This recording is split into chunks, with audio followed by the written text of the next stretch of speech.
E aí galera, beleza? Aqui é o professor Luiz Gonzaga, estamos aí para mais uma live, né? Nessa live nós vamos trabalhar sobre o Tribunal Penal Internacional, né? Estou aguardando aí o Dr. Márcio, né, Santoro entrar para a gente começar a nossa live aí, né? Então nessa live nós vamos falar sobre a competência do TPI, o que é que representa o Tribunal Penal Internacional. O Dr. Márcio vai entrar agora, aqui. Daqui a pouco já tá conectando ele aqui. Vamos aguardar aí. Cadê o Márcio? Tá aí, ó. Boa E noite, aí, tudo bem? e aí, Tudo meu bem, amigo, professor? beleza? Tudo Tranquilo? bem? Me escuta bem aí? Escuto bem. Tá me ouvindo bem? Tudo bem, graças a Deus. E o Rio de Janeiro, como é que tá aí? Pois é, né? Tudo bem, né? Tirando esse fato lamentável que a gente está vivendo hoje no Brasil, no mundo inteiro, né, da pandemia, mas a gente está sobrevivendo aí, né, na medida do possível. Bom E demais. queria aproveitar o ensejo aí para desejar Feliz Dia do Trabalhador para você e para todos os demais trabalhadores aí do nosso país e do mundo. Para todos E nós, né? para todos nós aí que continuamos aí firmes e fortes, né, apesar dos pesares. Bom demais, amigo. Então, hoje nessa live, né, doutor, nós vamos trabalhar, doutor e professor, né? Nós temos duas atividades, né? Eu como Pois é. delegado aqui, professor, o senhor como juiz e professor também, né? Bom demais. Duas carreiras nobres, sem dúvida aí.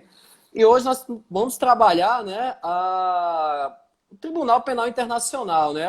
Às vezes eu vejo muitos estudantes, até da faculdade, que nunca nem ouviram falar, né, num Tribunal Penal Internacional. E esse Tribunal Penal Internacional, ele existe, né? Ele foi justamente criado pelo Estatuto de Roma, que é chamado Estatuto de Roma do Tribunal Penal Internacional, né? Estatuto esse elaborado em 1998, mas o TPI ele entrou em atividade literalmente em 2003, né?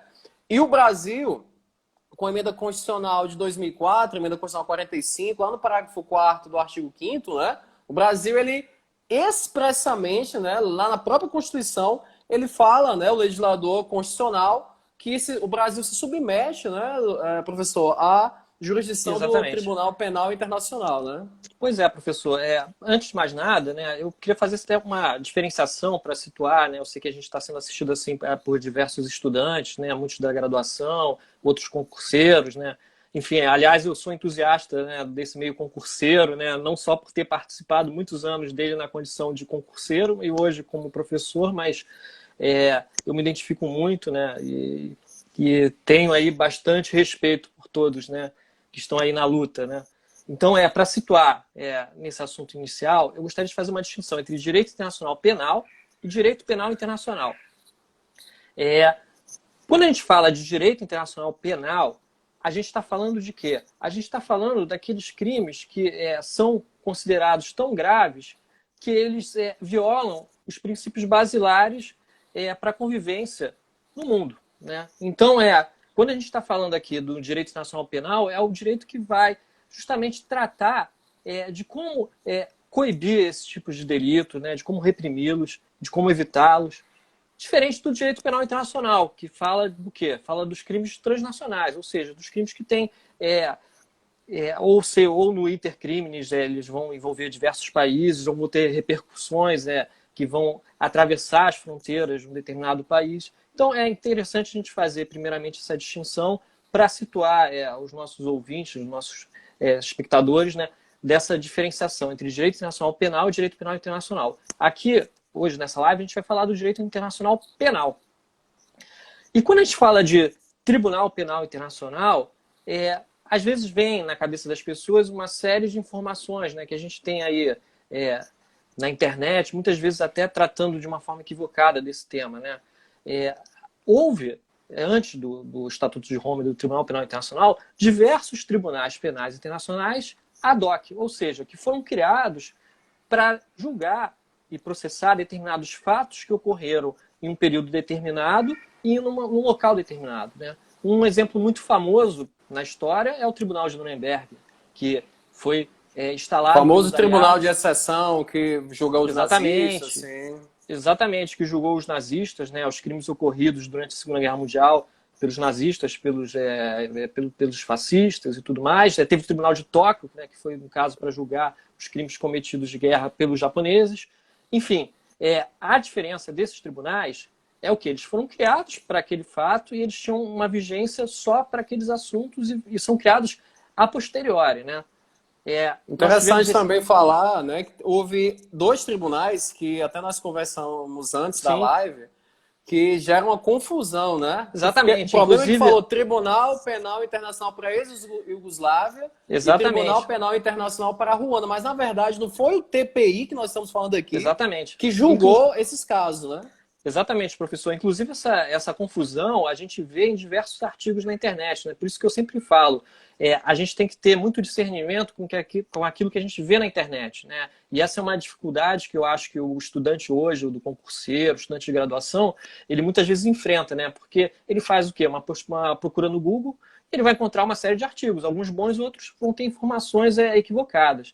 Os tribunais de Ruanda e para aquele Tribunal Penal Internacional que foi instaurado para julgar também os crimes ocorridos, né, na guerra da ex-Jugoslávia, né, os conflitos separatistas que sucederam na dissolução daquele país, foram criados ad hoc, eles foram criados para julgar aqueles fatos, né? Então, a gente tem aí diversos exemplos, inclusive julgamentos aí que foram muito vinculados na mídia, né?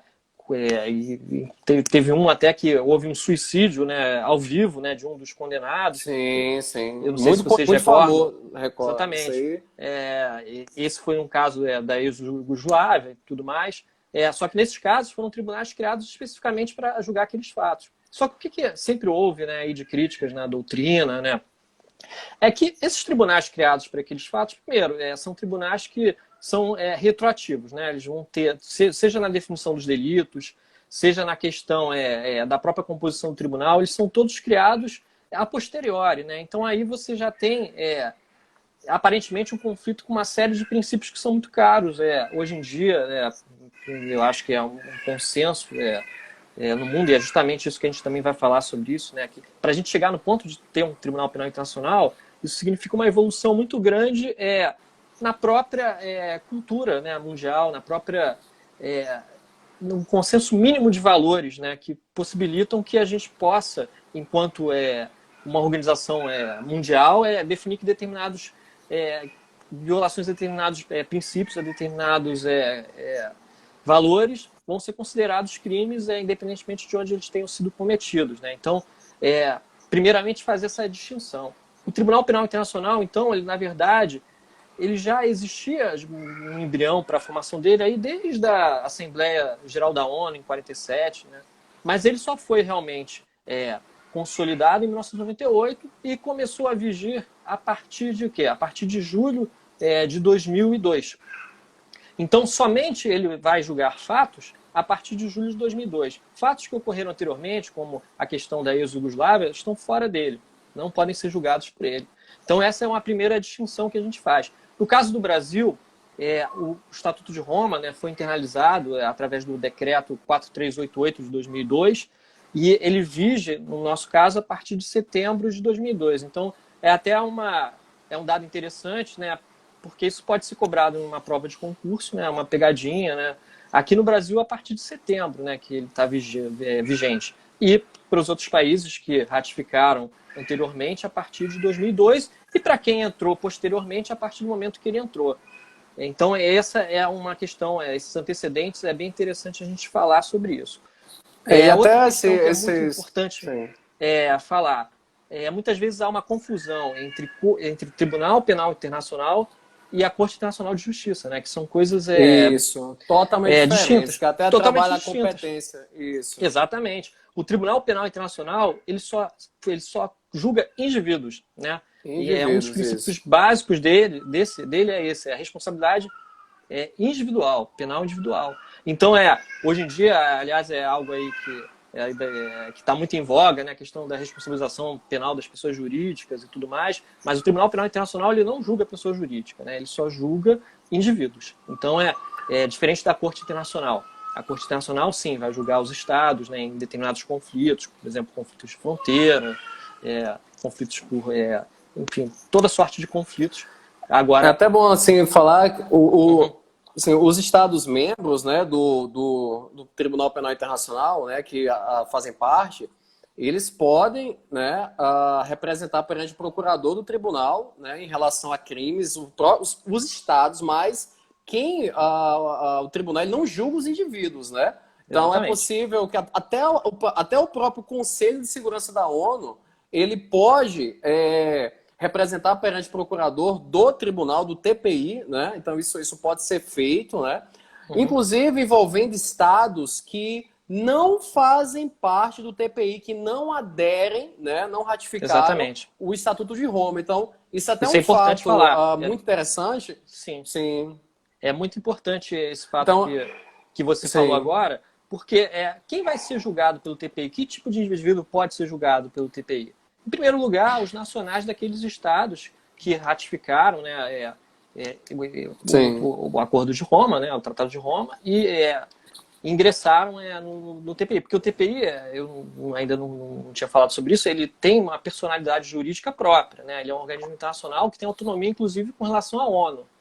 O TPI não é um órgão da ONU. O TPI é um tribunal que tem personalidade jurídica própria e apenas tem o quê? Ele tem uma cooperação com a ONU, mas ele é independente nesse ponto, embora haja, como você mencionou muito bem, algumas interferências que são possíveis pelo Conselho de Segurança da ONU.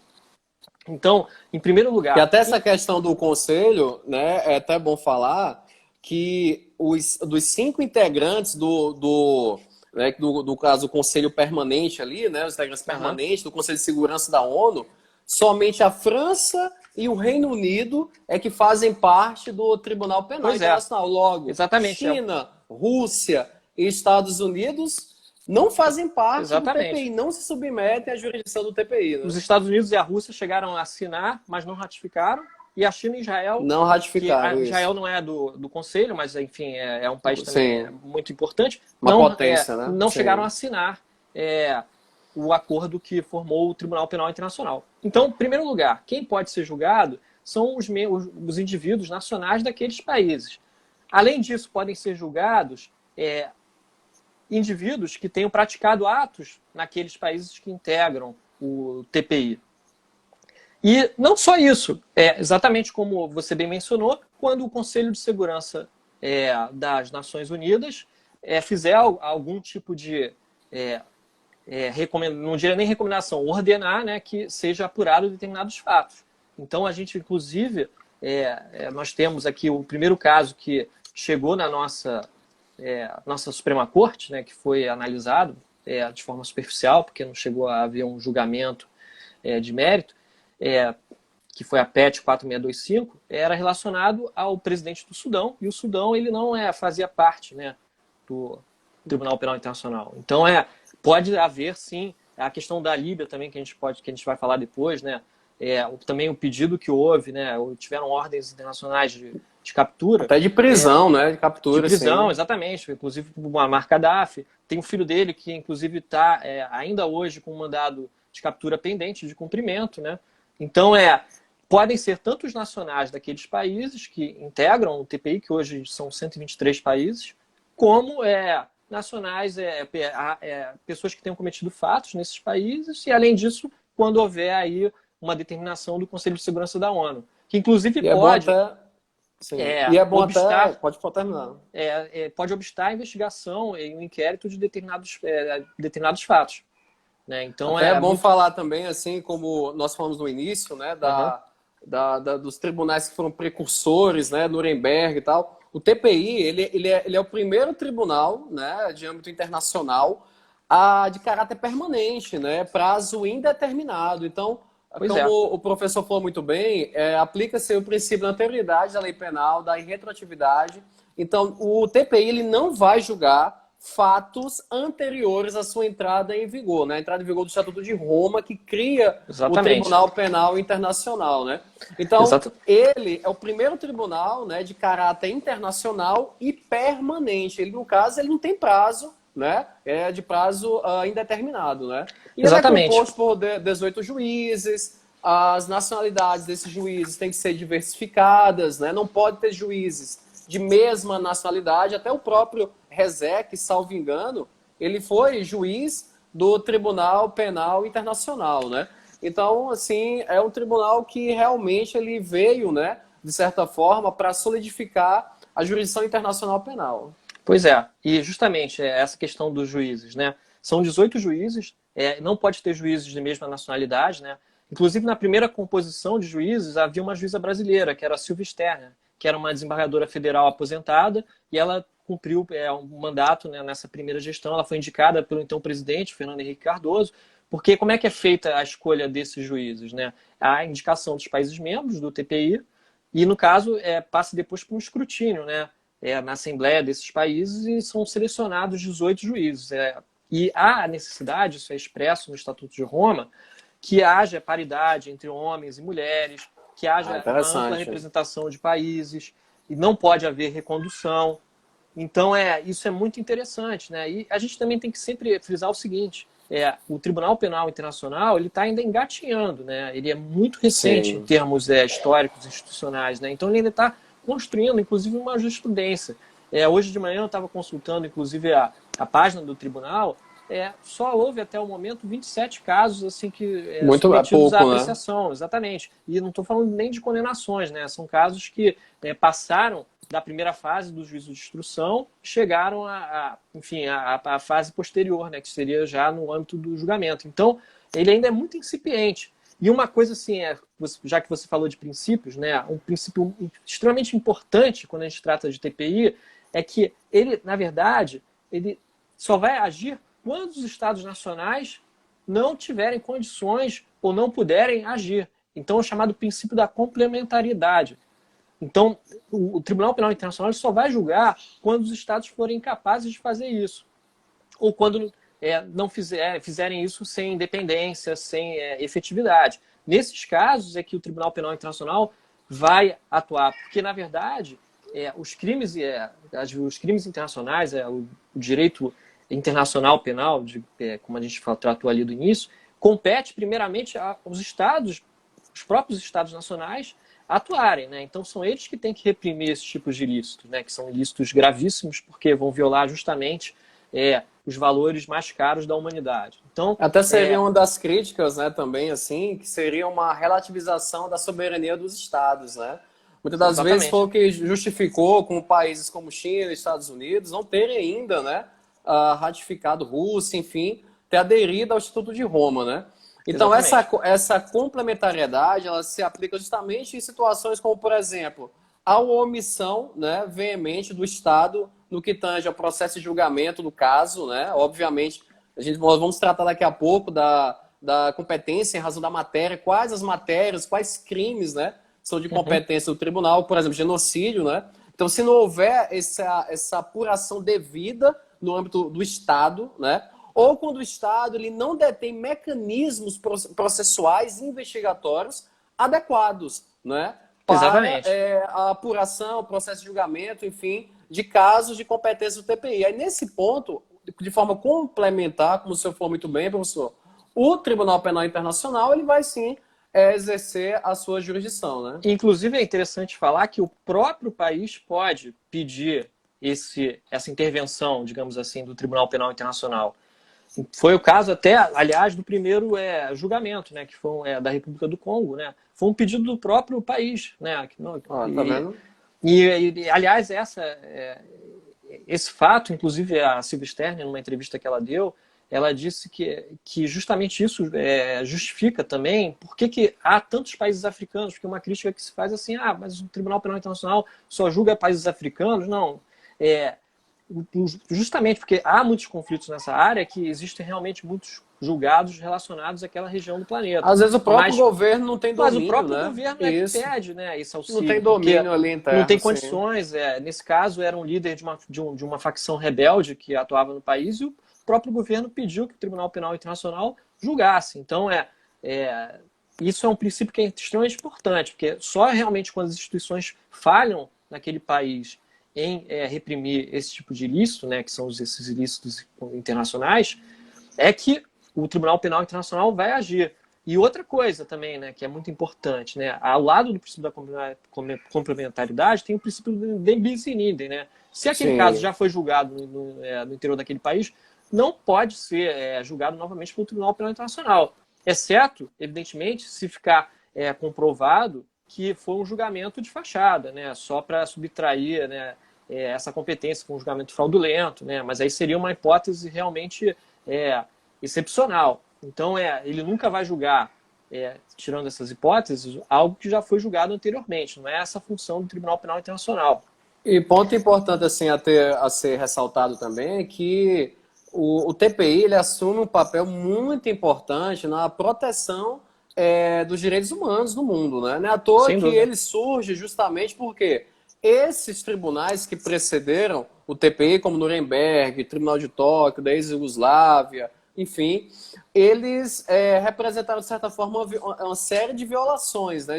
Principalmente ao devido processo legal, enfim.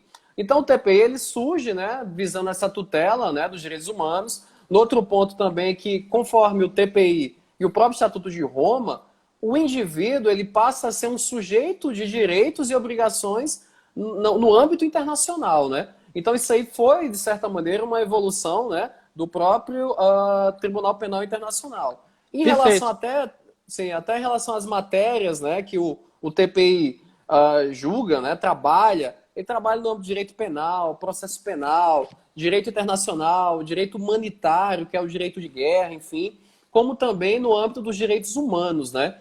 Então, ele tem esse âmbito de trabalho nessas áreas jurídicas, né? E com isso, de certa forma, o tribunal ele exerce uma jurisdição internacional que, com o tempo, vai se solidificar sem sombra de dúvidas, né? Sem dúvida, é perfeito as suas colocações, professor. E justamente o Tribunal Penal Internacional ele é um fruto desse sistema de proteção de direitos humanos, né? Não se pode falar de um Tribunal Penal Internacional sem justamente todo um processo que houve, né, principalmente a partir do fim da Segunda Guerra Mundial, de construção de um sistema que fosse realmente efetivo para a proteção dos direitos humanos em nível global. Então, a partir daí é que vai surgir aquele embrião que vai, aí somente em 98, né, e, no caso entrando em vigor em 2002, com a criação do tribunal, vai surgir com a criação do Tribunal Penal Internacional. Então, é importante também ressaltar que o Estatuto de Roma, ele traz aí uma série de normas de princípios que devem ser adotados nesses julgamentos, né, como, por exemplo, igualdade das partes, imparcialidade dos órgãos julgadores, independência dos tribunais, contraditório, ampla defesa. Existe no Estatuto de Roma um mini, digamos assim, a grosso modo, um mini código penal e um mini código processual penal, de como vão ser feitos desde a escolha dos juízes e dos procuradores que vão atuar na corte, até das normas que vão ser adotadas no julgamento, línguas oficiais. E até trabalhar também essa questão da... pode falar, as línguas oficiais é importante. Línguas tem oficiais, tem o russo, né? Tem o russo como língua fazer oficial. A distinção, né? Que tem as línguas de trabalho e as línguas oficiais, né? As línguas de trabalho são inglês e francês, né? Sim. E as línguas oficiais, aí a gente tem russo, tem árabe, espanhol, os atos que forem produzidos têm que ser traduzidos nessas línguas oficiais. Não, importante é falar que não tem o português, né? Nem como língua oficial e nem como língua de trabalho. Não tem o português. Como língua oficial tem o espanhol, mas língua de trabalho, o espanhol se aproxima mais pra gente, mas não há. É a língua latina que eles resolveram adotar lá, né? É interessante até para os concurseiros que nos assistem, né? Justamente saberem dessa distinção entre língua oficial e língua de trabalho, porque isso pode ser objeto de uma questão de prova, de uma pegadinha, né? Sim, sobre essa diferenciação. Sem dúvida. Então, outro dado importante também, né, professor, do Estatuto, é que os crimes que estão lá tipificados são imprescritíveis, né? Exatamente. Aí isso surge um conflito enorme com a nossa jurisdição, né, aqui no Brasil, que só em algumas situações específicas a Constituição que trabalha a questão da imprescritibilidade, enfim. E, inclusive, isso foi matéria de discussão no Supremo Tribunal Federal, né, em relação a isso. Né? Pois é, exatamente. Isso daí é uma questão até que eu ia abordar. A gente tem na PET 4625, né, que foi relatada pelo ministro Celso de Mello, uma discussão en passant sobre esses assuntos, porque, na verdade, não chegou a haver um julgamento final sobre isso. Por que se tratou o quê? Se tratou de um pedido um pedido de entrega, né, que é relacionado ao presidente do Sudão, que foi dirigido a todos os países constantes, né, do acordo, né, de Roma. Então, desculpa aqui, caiu aqui o celular. Acontece. Então, foi encaminhado para diversos países, como o Brasil. E o ministro Celso de Mello, ao analisar esse pedido de prisão, né, por parte do TPI para entrega, né, desse presidente do Sudão, ele começou a tecer diversos comentários sobre questões que poderiam ser ventiladas e que possivelmente vão, ainda no futuro, ser objeto do nosso Tribunal Constitucional.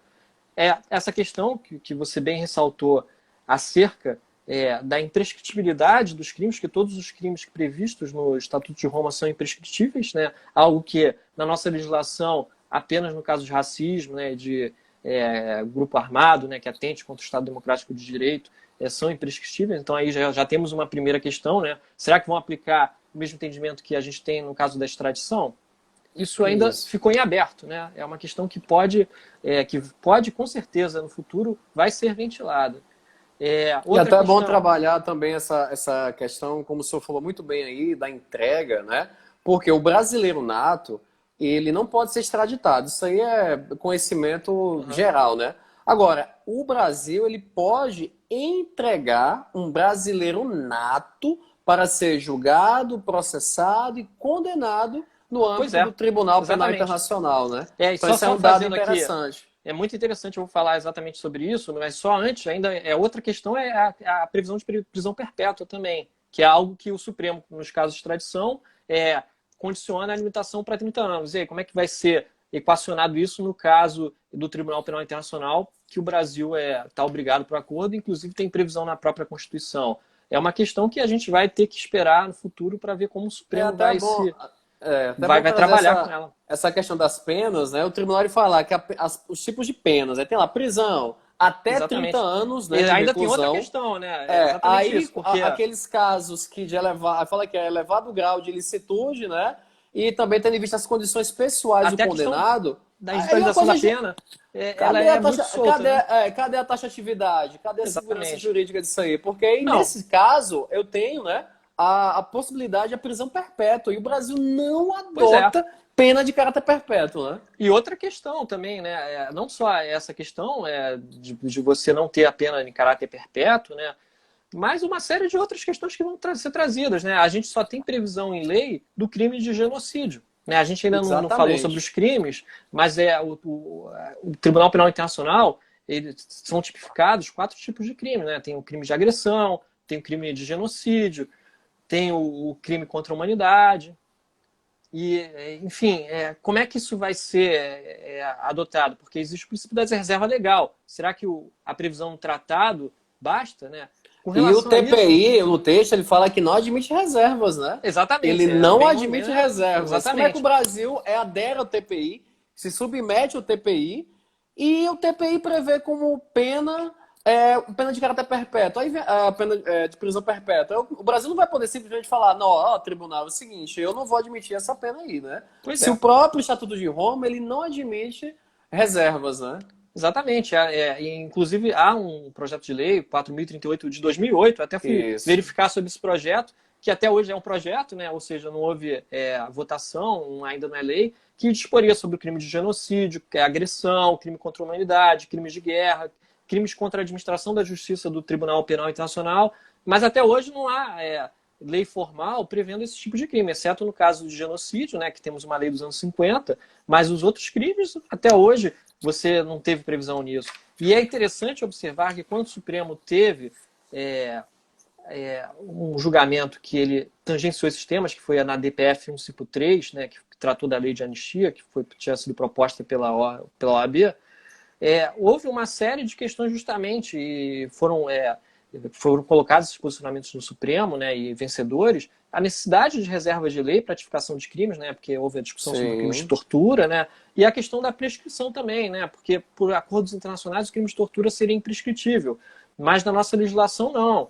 E a mesma coisa, a questão da reserva de lei, né, não existia a tipificação do crime de tortura naqueles fatos ocorridos durante o período da ditadura militar. Então, se a gente for pegar o que foi decidido na DPF 153, a gente vai acabar chegando à conclusão que diversos dispositivos do Estatuto de Roma possivelmente vão ser declarados inconstitucionais pelo Supremo. Isso não é uma exclusividade do Brasil, porque diversos países, quando incorporaram o Estatuto de Roma ao seu ordenamento, tiveram que modificar suas constituições para adequá-los, né?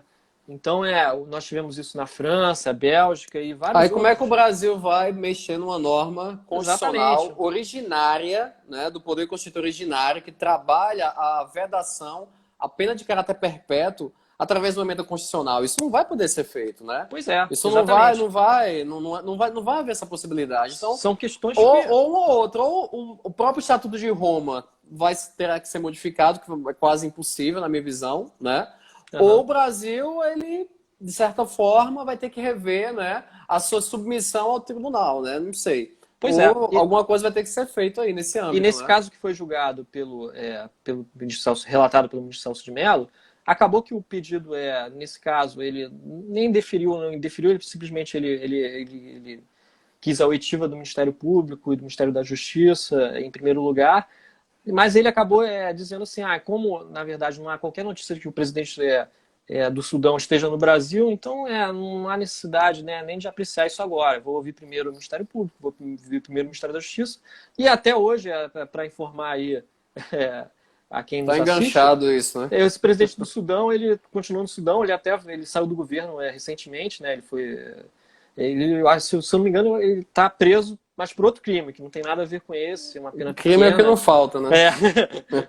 Ele já tem mais de 70 anos, mas enfim, porque foi um pedido de que o Tribunal Penal Internacional ele dirigiu a todos os Estados-partes, né? Mas o Supremo Sim. até falou, com base no próprio Estatuto de Roma, como não havia qualquer notícia de que esse presidente estivesse aqui no Brasil, não havia necessidade de análise naquele momento desse pedido, né? Pelo próprio Estatuto de Roma. E é bom até deixar assim também falar que o Estatuto de Roma ele fala que no âmbito da apuração do crime, julgado no âmbito do TPI, né? Apura-se o que? A responsabilidade subjetiva, né? Então, assim, tem que comprovar o ato praticado com dolo, com culpa ou culpa, tem que comprovar a materialidade delitiva. Então, é como se fosse realmente um processo penal, como acontece no âmbito dos estados, aqui no Brasil, também tramitam, né, lá no Tribunal Penal Internacional. Exatamente. Ainda também o próprio Estatuto de Roma não admite analogia, na verdade, então realmente não é possível, né, essa técnica de integração, né, legal. Aqui no Brasil também não pode, em direito penal. O STF admite se for para beneficiar o réu, mas a analogia no direito penal não é possível. Da mesma forma, né, o Estatuto de Roma, ele não admite, né, a aplicabilidade da analogia, né? Outra situação é em relação aos menores, né, professor? Exatamente. Fala sobre isso. Então, o Estatuto de Roma, ele como eu disse anteriormente, ele tem um mini código penal, um mini código de processo penal também. Então, nesse caso da responsabilidade subjetiva, ele é bastante específico, né? E ele tem uma série de disposições, como o nosso Código Penal, que excluem essa responsabilidade. Por exemplo, no caso de deficiência mental, que torne a pessoa incapaz, né, de discernir sobre os seus atos. Ele só pune realmente crimes dolosos, né? Ou seja, tem que haver a famosa consciência e vontade, né, na prática desses atos. Há exceções, como no caso da legítima defesa, coação irresistível. Agora, é importante, nesse ponto que a gente destaque, que para essa coação ser considerada irresistível, né, tem que ser uma ordem que não seja manifestamente ilegal, né? Sim. A simples obediência hierárquica não pode ser considerada como uma escusa nos casos dos crimes gravíssimos, né, que o Estatuto prevê. E outro princípio que é extremamente importante nessa questão, que é a irrelevância da qualidade oficial daquela pessoa, ou seja... julga qualquer um, né? Qualquer um, porque durante muito tempo, no direito das gentes, houve aquele dogma, né, de que presidentes, de que determinadas autoridades tivessem uma espécie de imunidade total em razão do cargo exercido. E isso, o Tribunal Penal Internacional, ele vem para justamente acabar com isso. Sim. Acabar com isso. O princípio chamado de irrelevância da privilegiado, nada disso. Nada disso. Então, não importa se você é o presidente da República ou se você é um soldado, né? Todos podem ser submetidos ao Tribunal Penal Internacional. Importante Evidentemente, também que falar que é uma exclusão, né, no que tange a jurisdição em relação a menores de 18 anos. Né? O tribunal exatamente, ele não julga, ele não então julga se o menores sujeito é menor de 18 na época ao tempo do do fato, crime, né, do fato, exatamente. o tribunal ele não atua nesse âmbito também, né? Exatamente. E tem a questão da idade, que é expressa também, somente 18 anos, né, quando da ocorrência dos fatos ou mais. E ele adota todos os princípios que nós já adotamos, como o princípio da legalidade, anterioridade da lei penal, indúbio pro réu, retroatividade, salvo para beneficiar o réu. Ele pune a tentativa também. E uma especificidade que existem nesses crimes é que não é qualquer crime, não é o fato de um crime ser atroz que ele vai ser um crime internacional. Por exemplo, durante uma guerra ser executado um determinado refém ou haver uma violência sexual. Não. O crime deve ser grave e afetar a comunidade internacional como um todo. Como um todo, Então, sim. existe esse plus, né, que é afetar a comunidade internacional, né, que é uma condição aí que vai levar à competência do Tribunal Penal Internacional. Não vai ser Até qualquer crime. aproveitando esse gancho que o senhor está falando aí, né, os crimes, nós temos o genocídio, né, que nada mais é que o quê? O ato de buscar Exatamente. eliminar pessoas de um grupo em relação à sua raça, né, a cor, etnia, religião, enfim. Também há o crime de agressão, que tem a ver com operações militares, operações de combate, né, sem justificativa, porque o imperialismo, né, como ocorria há séculos anteriores, ele não pode acontecer, né? A guerra de império, né, como se diz, você guerrear para dominar, isso não é Perfeito. possível. Uma agressão estrangeira injusta, isso não pode acontecer. Configura o quê? O crime de agressão. Há os crimes de guerra também. Por exemplo, o cara vai lá e atinge um hospital de campanha, por exemplo, né? Isso aí também pode até configurar também crime contra a humanidade, que também é de competência, né, do Tribunal Penal Internacional. Então, julga isso: genocídio, agressão, crimes de guerra e crimes contra a humanidade. Interessante que Perfeito. esse crime de agressão é justamente, quando fala essa agressão, também trata da violação, né, a normas da Carta das Nações Unidas, né? Também é importante ressaltar isso, né? Perfeito as suas colocações. Eu queria só fazer aqui um adendo. O crime de agressão ele só foi inserido em 11 de junho de 2010, né? Foi uma resolução que foi feita posteriormente. Então, esse crime de agressão, inicialmente, ele não estava previsto no Estatuto de Roma, né? Já havia até já dados para uma futura previsão, mas não havia a configuração dele, a tipificação dele. Ele só posteriormente foi previsto. Isso, inclusive, eu já vi em concursos ser cobrado, né? Qual o crime que não estava previsto anteriormente, né? Olha só, né? O crime de agressão. Aquela velha maldade do Exatamente, avaliador, né? né? Para o É, concurseiro que nos assiste, é importante ele saber que normalmente as questões que vão ser cobradas, né?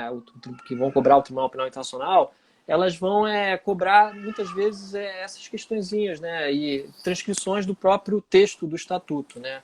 Então é importante ler, porque muitas vezes, né, quando a gente fala em crimes de guerra, crimes contra a humanidade, crimes de agressão, crimes de genocídio, há uma confusão sobre o que é uma coisa e o que é outra, né?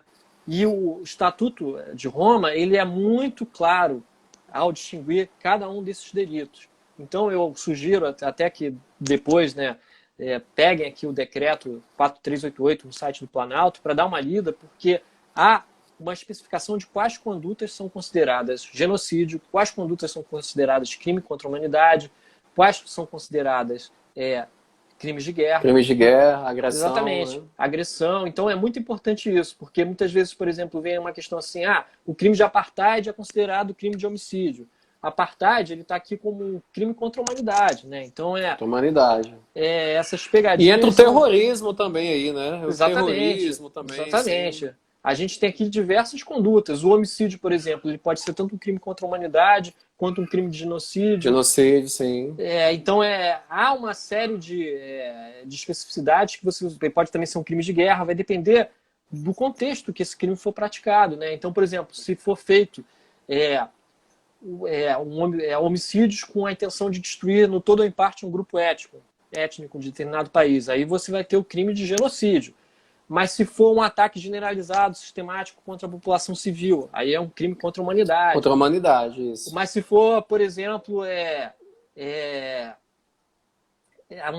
uma violação às convenções de Genebra, e isso ocasionar homicídio, aí pode ser um crime de guerra. Então, é muito interessante que se um examinador quiser complicar, ele pode complicar justamente atuando nesses conceitos desses crimes. Isso que nós estamos falando aqui é a competência em razão da matéria do tribunal. Exatamente. Né? Porque lá o próprio estatuto ele subdivide, né, a competência em razão da matéria, em razão do lugar, Exatamente. em razão da pessoa. Né? Então, em razão da matéria, né, falamos aqui genocídio, agressão, crimes de guerra, crimes contra a humanidade, e há a competência em razão do lugar. Né? No caso, a conduta praticada, como o próprio professor falou anteriormente, no território de qualquer estado que parte do Estatuto de Roma, independentemente da nacionalidade do autor. Se o crime for praticado no território do estado parte, a competência, sim, o TPI ele pode atuar. Como também no território de estados que não sejam parte, né, do tribunal, certo? Que não aderem à jurisdição de forma expressa, mas por acordo especial submetem-se ao Tribunal Penal Internacional, né? Exatamente. E além disso, há também aquelas condutas praticadas em navios e aeronaves, né, pertencentes a estados partes também, ou quando o autor for da nacionalidade de algum desses estados, e também quando crimes praticados no território de qualquer estado, independente de qualquer nacionalidade, independentemente do local, quando houver uma determinação do Conselho de Segurança da ONU, né, que representa ali perante o procurador do tribunal, que, conforme havendo a autorização, né, do juízo de instrução, é até bom falar da estrutura do tribunal, que é a presidência, a secretaria, a procuradoria que conduz os inquéritos, né, o juízo de instrução que autoriza a abertura dos inquéritos e que faz aquele juízo de admissibilidade, e há também o juízo de julgamento, né, de primeira instância, né? Há também a instância recursal e a assembleia, né, dos estados partes, onde são discutidos ali diversos assuntos importantes. Então, toda essa estruturação lógica, né, do tribunal é muito importante. Então, existe um inquérito lá no âmbito do tribunal que é conduzido, né, pelo procurador. Perfeito, exatamente. A gente tem como órgãos do Tribunal Penal Internacional a presidência, que vai ter justamente a primazia sobre a questão jurisdicional. Nós temos o juízo de instrução, que é o que vai autorizar a abertura de inquéritos e vai resolver todos os pedidos que houver no âmbito desse inquérito. E somente após um juízo de admissibilidade positivo é que vai ser encaminhado aquele caso para ser julgado pelo juízo de julgamento. Né? Então a gente tem uma distinção entre juízo de instrução e juízo de julgamento, em primeira instância. Muito interessante. Até aqui no nosso pacote de crime, né? Interessante falar. Sim, o senhor como juiz, né? E já deve estar. O judiciário deve estar se movimentando para se adequar. Foi suspenso, né, pelo Supremo, mas aqui foi criado o juiz das garantias, que nada mais é que o juiz da instrução, né? Exatamente.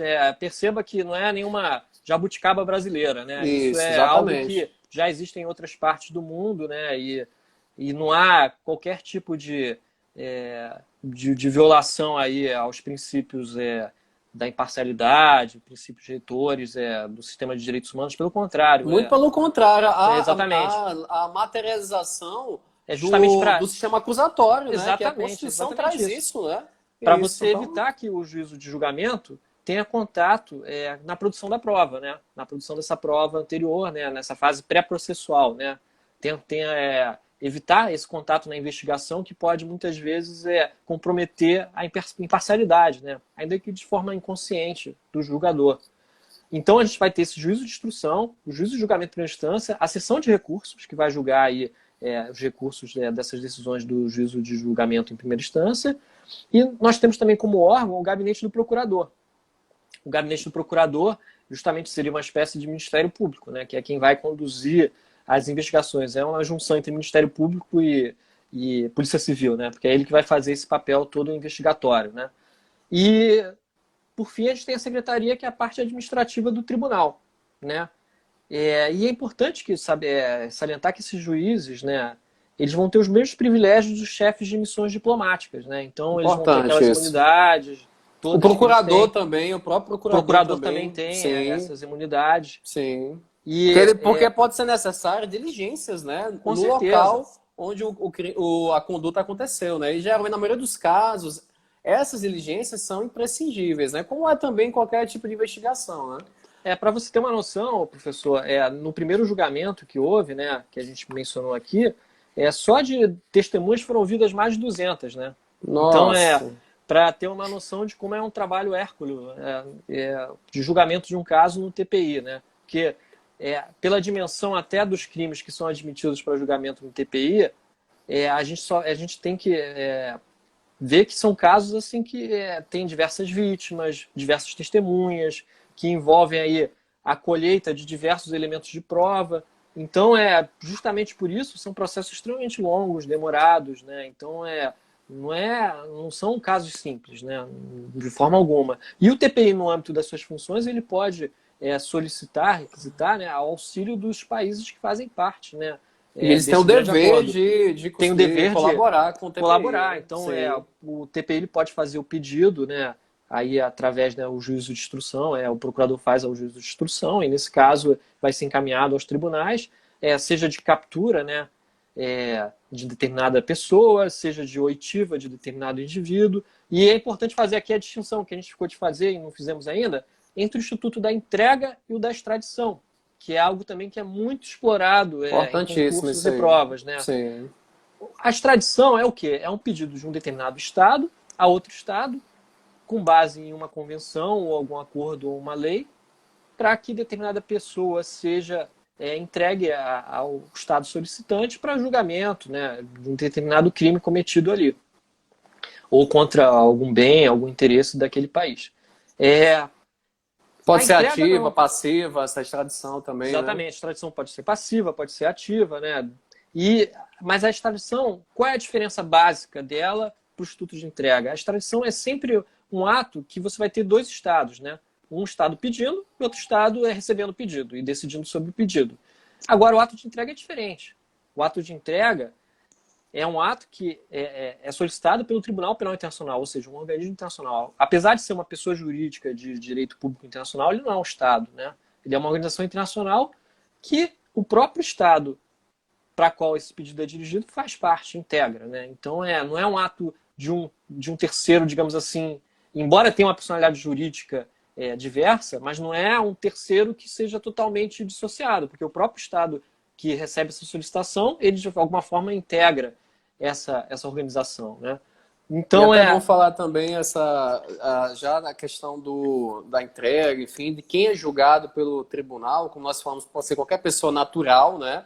Não julga organizações, nem estados, exatamente. enfim.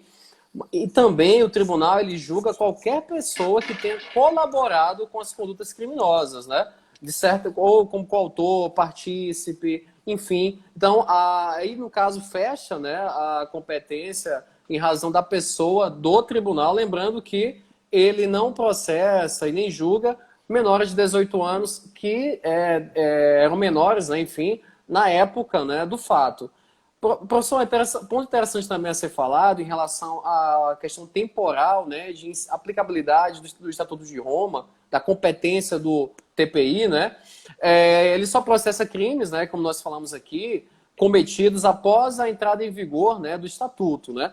Ponto interessante também é que muitos países aderiram ao Estatuto de Roma anos depois, né? Então, em relação a esses países, crimes que porventura venham a ser praticados em relação a esses países, o território desses países, enfim, somente a partir daí é que o Tribunal, né, Penal Internacional ele vai exercer a sua competência, né? Então tem também essa nuance, né? Os estados que aderiram posteriormente, né? Então somente após a entrada em vigor do tribunal para esse estado é que os seus nacionais ou crimes praticados no âmbito desse estado, né, que se submeterão ao TPI, exceto, claro, naquelas hipóteses em que o Conselho de Segurança da ONU ele requer perante a Procuradoria do Tribunal, né, a instauração de inquérito para investigar alguma conduta. Né? Se o subconselho ele faz isso, então aí depende do Estado ele ter aderido ou não ao Estatuto de Roma. Né?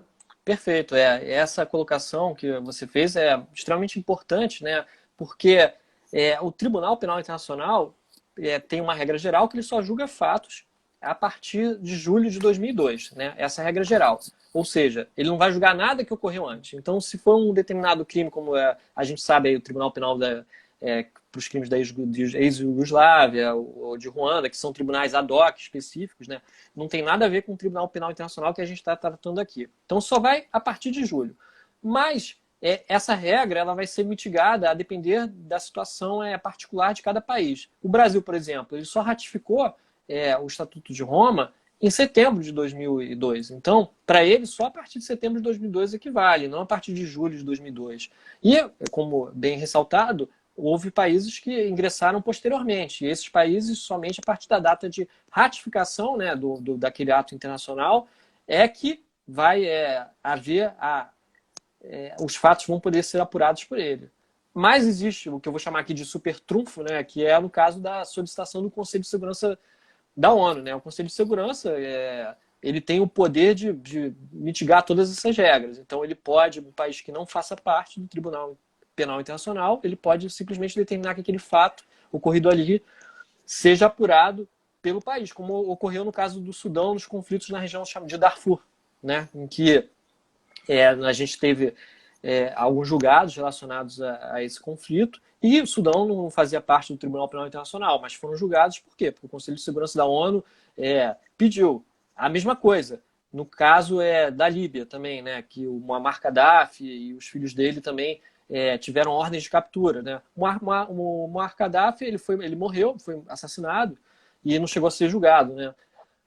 Um dos filhos dele ainda tem uma ordem de prisão pendente, uma ordem de captura pendente. É importante ressaltar nesse ponto que o Tribunal Penal Internacional não julga qualquer pessoa sem a sua presença no tribunal, tá? Não existe julgamento de pessoas à distância. A pessoa tem que estar ali presente, né? E para isso ele tem esses instrumentos. Até entrega mesmo, literalmente. Exatamente. Né? Realmente ela é entregue e ela pode ser, ou ela pode ir voluntariamente, né? O que é mais difícil, mas já houve casos de pessoas que foram voluntariamente, ou não, é expedida essa ordem de captura, inclusive esse pedido de entrega, né, que ele faz para os países, se houver uma necessidade urgente, antes disso ele pode inclusive pedir uma prisão preventiva, né, para o país onde esteja aquela pessoa e depois encaminhar para o país, né? Lembra muito a questão da extradição, né, que a gente também tem instrumentos, né, para esses casos em que você tem, antes do país encaminhar o pedido formal de extradição, você tem uma captura daquela pessoa, né, ao aguardo desse pedido formal. Eu já vi muita questão assim, falar, o brasileiro jamais poderá ser julgado por uma corte, um tribunal internacional, tendo em vista que não é possível extraditar o brasileiro nato. Está errado, porque é possível sim, né, a entrega do brasileiro nato para ser julgado no âmbito do TPI. E lá ele pode ser condenado normalmente. Até em relação a essa condenação, muito se pergunta, mas ele vai ser condenado e a pena vai ser cumprida aonde? Aí é interessante falar que existe uma lista de países, né, que se voluntariam ali para ceder os seus territórios, seu sistema penal, né, ali, penitenciário, para que condenados pelo Tribunal Penal Internacional cumpram as suas penas, né? A lógica é que, por exemplo, o brasileiro que é entregue, que é condenado lá, ele vai cumprir pena aqui, né? É o mais lógico isso acontecer, mas nada impede, né? Há uma discricionalidade muito grande aí do tribunal de onde essa pessoa vai cumprir pena. Inclusive, eu pesquisando para essa live, esse primeiro caso, que foi um indivíduo de Congo, né? Ele começou a cumprir a pena dele em Haia, né? Na Holanda, nos Países Baixos. Né? Que é a sede, né? A sede do tribunal fica lá, né? É bom até falar isso. Sim. E posteriormente ele foi terminar se eu não me engano, eu acho que ele ainda está cumprindo pena, ele foi encaminhado para o Congo. Provavelmente a situação política no país ficou melhor para ele poder ser detido lá e ele terminou esse cumprimento de pena lá. Mas sempre com a execução a cargo do Tribunal Penal. Do próprio tribunal. Então, e até bom falar da questão das penas também, né? Que não somente a pena de prisão de até 30 anos e a pena de perpétua, né? De prisão perpétua, aí naquelas situações de elevado grave ilicitude, né? Ou com relação às condições pessoais do condenado. Até essas condições pessoais seria, por exemplo, o cara é um terrorista, uma pessoa de extrema periculosidade, enfim. Há também as penas de perda de bens, né, provenientes do crime, como também as reparações, que envolvem indenizações, reabilitação, a pena de restituição também, enfim. Então não há somente pena de prisão, né? Que Com é certeza. aplicada pelo tribunal. Há também essas outras Exatamente. penas, que como seriam penas alternativas aqui no Brasil, né?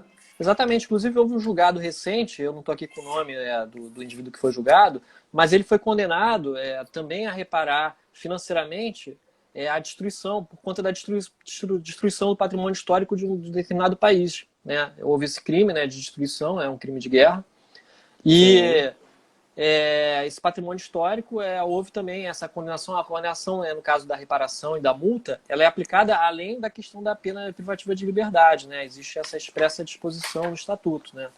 O Estatuto, a meu ver, ele condensa de uma forma bem feliz os principais institutos, né, modernos de direito penal, de direito processual penal, com todas as garantias possíveis. Né? Inclusive, é bem claro que, apesar de haver essas línguas oficiais, né, de trabalho, né, que é o inglês e o francês, se o réu falar uma outra língua, vai ser providenciado um O tradutor que tradutor, fale. sim. E, inclusive, na entrevista muito interessante da Silvia Sterner, né, da juíza brasileira que atuou do Tribunal Penal Internacional, ela falou que muitas vezes é uma missão bem difícil essa, porque há determinadas pessoas que só falam, às vezes, que falam, às vezes, dialetos que você tem, Até às é vezes, difícil para encontrar até um difícil. tradutor, né? Sim. Tradutor, às vezes são dialetos apenas orais, né, que não tem nem escrita. Então, não é uma tarefa tão simples na prática.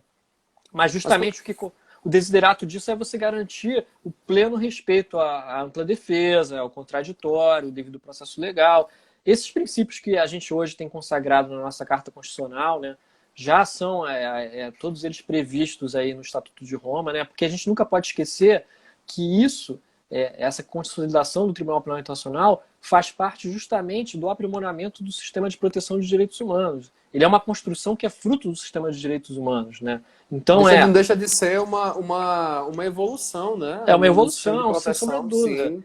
para justamente evitar aquelas críticas, né, dos tribunais constituídos pelos vencedores, né, após as guerras, né, o Tribunal de Aí Nuremberg, eu o Tribunal de Tóquio. vou jogar para o senhor um questionamento. O senhor, né, O senhor não, acha... você.